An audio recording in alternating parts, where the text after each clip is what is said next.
moment at 3 a.m. when the silence in the house is so heavy that you can hear your own thoughts buzzing. You stand there, staring at the ceiling, and you feel like there's an invisible membrane separating you from the life you know you're supposed to be living. It's not for lack of trying. I know that's not it. You see people around you gliding through life. Doors open automatically for them. Money flows.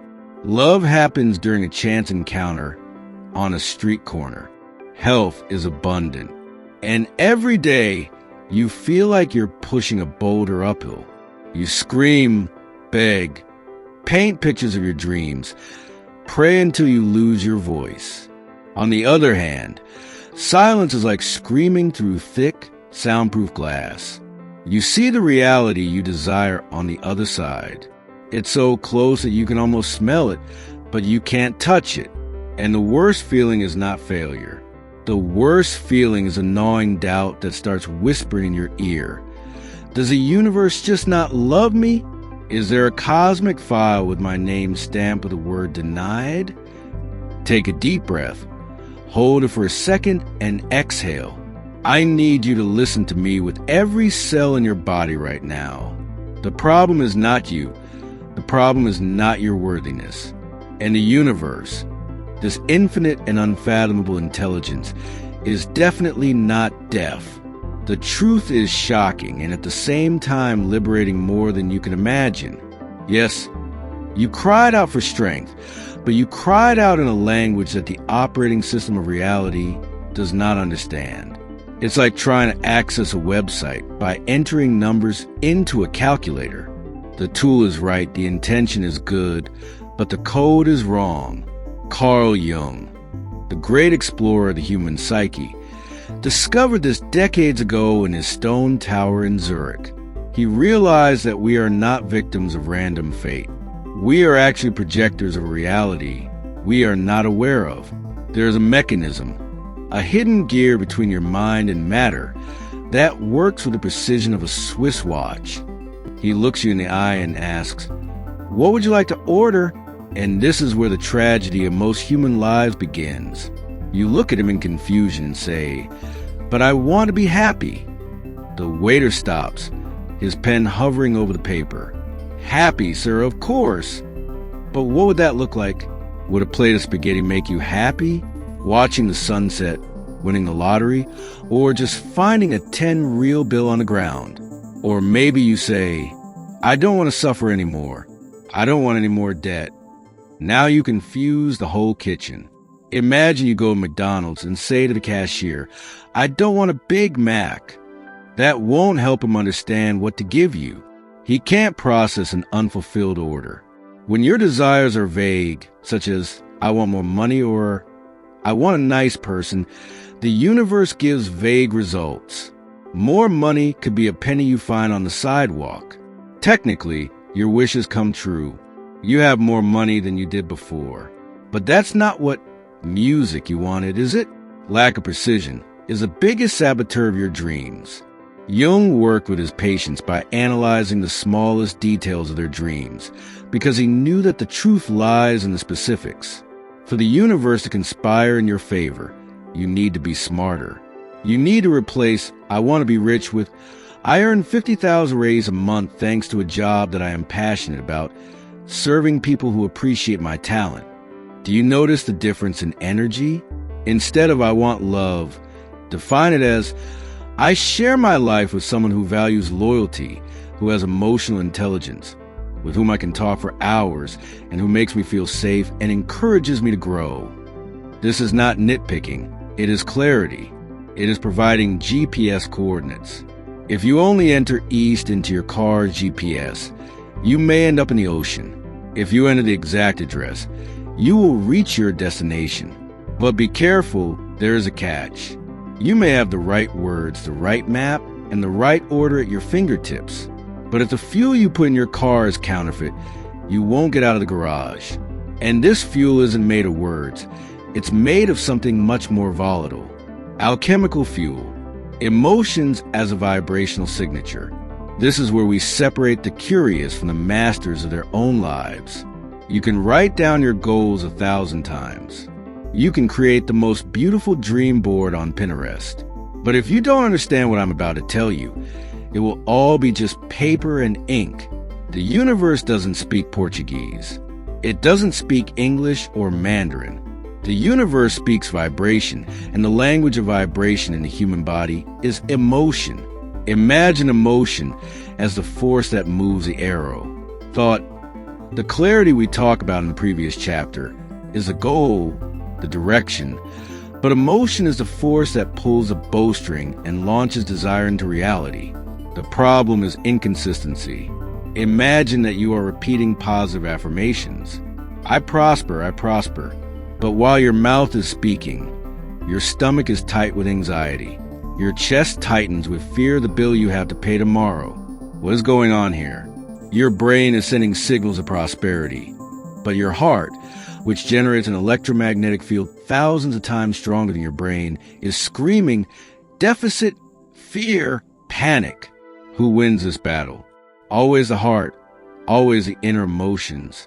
The universe ignores your beautiful words and obeys your silent terror. Jung called this the shadow, the hidden parts that act behind the scenes. If you consciously ask for light, but unconsciously vibrate with fear of darkness, darkness will win. It sounds scary, but it's actually the key to freedom. It means you don't have to convince the outside world to change. You need to put your inner world in order. We call this feeling before you had it.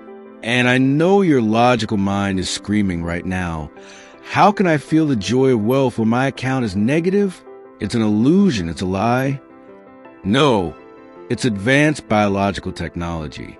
You need to learn to evoke feelings of gratitude, relief, and euphoria right now, regardless of your surroundings.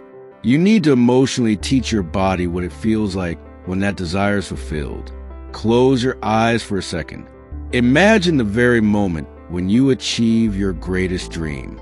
Don't look at it from the outside. Be there inside. What is the first feeling in your chest? Is it deep relief? Is it the desire to cry with joy? Is it a feeling of strength? Capture this emotion, this emotional taste. That's it. That's the frequency that the cosmic waiter understands. When you can sustain that emotion without needing an external event to trigger it, you break the linearity of time, you become a magnet. And you know what's most incredible? Your body doesn't feel the difference, and science proves it. Identity engineering, working on the subconscious. Let's look at the scientific questions so your rational mind can relax and accept it. Neurobiological research has repeatedly shown something amazing about the human brain. It cannot distinguish between physically experienced experiences and imagined experiences with high sensory intensity. Take elite Olympic athletes, for example. They use this all the time. They don't just train on the track. They train in their imagination. They visualize themselves running, feeling the wind, hearing their breathing, feeling their muscles contract. When scientists connect electrodes to their brains, the same neural pathways light up as if they were actually running. For your brain, vivid imagination is reality. So when we talk about pretending, we're not talking about lying to others. We're talking about rehearsing reality. Carl Jung called it active imagination. These aren't dreams that come to you while washing the dishes. It's a deliberate act of creation. You need to start dressing up the personality of your future self. Ask yourself, what version of me has already achieved everything I want? How does she wake up in the morning? Does she wake up frantically grabbing her phone to see bad news? Probably not. She wakes up calmly. She drinks coffee, enjoying the moment. She walks with her back straight, not bent under the weight of problems. Start walking, talking, and most importantly, reacting like this person. If an unexpected bill arrives, your past self will panic. Your future self, the wealthy version, looks at the bill and says, "This is a minor issue. I have the resources to resolve it." Even if there is no money in the account today, the attitude toward the problem changes with frequency. That's what it means to play catch-up. It's diving into the avatar of your higher self before physical reality has time to catch up. It's like setting the thermostat on your air conditioner. If you set it to 20 degrees, the machine will run until the temperature in the room reaches 20 degrees. If you set your identity to success and love, reality will work frantically to align with that temperature. But there's a guard at the gate, an old acquaintance who hates change and will do everything possible to return you to your old routine. The gatekeeper, confronted with the shadow, you are doing great. You set the tone, created excitement, started visualizing, then out of nowhere, the saboteur appears. It's that cynical voice on Monday morning that says, "Who do you think you are? Remember 2018, when you tried and failed? Remember how your family said that people like us don't get rich? Stop dreaming. Get back to reality." These are your limiting beliefs. Jung would call this a confrontation with the shadow. These are psychological knots that formed in your childhood. They are like computer viruses running in the background, consuming your RAM and causing your system to crash every time you try to open a new program. Most people come back here. They think, "Oh, these doubts mean that nothing will work. My intuition is warning me. Listen to me." That's not intuition. That's fear disguised as prudence. Fear is just the ego trying to protect you in the familiar, even if that familiar is terrible. The biological function of your primitive brain is survival, not happiness. To the primitive brain, the unknown, even if it is success, is a threat. When these voices arise, and they will arise, don't fight them. Don't try to sweep them under the rug. That will only empower them. Do what Jung advised. Invite your shadow in for tea. When the thought, "I'm not good enough," arises, stop and ask it, "Really, where did you come from? Who first told me this? Is it a universal truth or just a thought that I accepted?" Remove the belief with curiosity, not anger. Replace the damage file. Say, "Thank you for trying to protect me. Fear, but I am no longer the helpless child. Now I am in control of the situation." You have the power to rewrite the script. Every time you choose a new, inspiring belief instead of an old, limiting one, you physically rewire the neurons in your brain. You are paving a new path.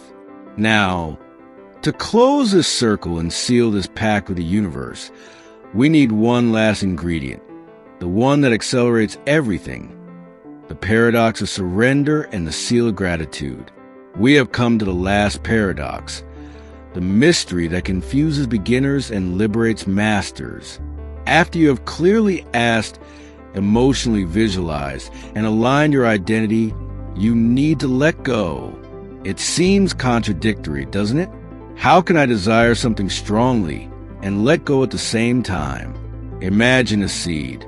If you plant a fertile seed in the ground, you water it and trust it. You don't go back the next day, dig up the soil, and pull out the seed to see if it has taken root. If you do that, you kill the process. Anxiety is similar to this. It's like digging up the seed every 6 minutes to see if it's working. Letting go is not giving up. Letting go is trusting the process so much that you no longer need control how and when. It is a carefree confidence that the request has been accepted and is being prepared in the cosmic kitchen. And what is the ultimate proof that you are confident your order will arrive? Gratitude in advance. Being grateful for what you already have is noble, but being grateful for what is not yet here, as if it were already here, is pure magic. It is faith in action. When you say, "Thank you for this wonderful new career," even if you are unemployed, you are signing the delivery receipt before the truck arrives. And the universe has no choice but to deliver, because vibrationally you have already received it. But you shouldn't just sit on the couch and meditate. Jung said, You are what you do, not what you say you're going to do. There is such a thing as inspired action. When you are in that frequency of gratitude and confidence, ideas come. The impulse to call someone, the desire to go to a bookstore, a course that appears before you. Follow that whisper. These are the breadcrumbs that the universe leaves to guide you. It's not an effort, it's a flow. The door that was once locked is now unlocked, but you still need to turn the doorknob and walk through it. The ball is in your court now. You have the map, the code, and the key. Don't wait until next Monday. The moment of power is always now. Close your eyes tonight, and instead of staring at the ceiling in pain, look at it with a secret smile. The smile of someone who has made a request, knows they've been heard, and is now simply setting the table for the feast to come. You are the creator, you are the work, and the universe wants to play with you.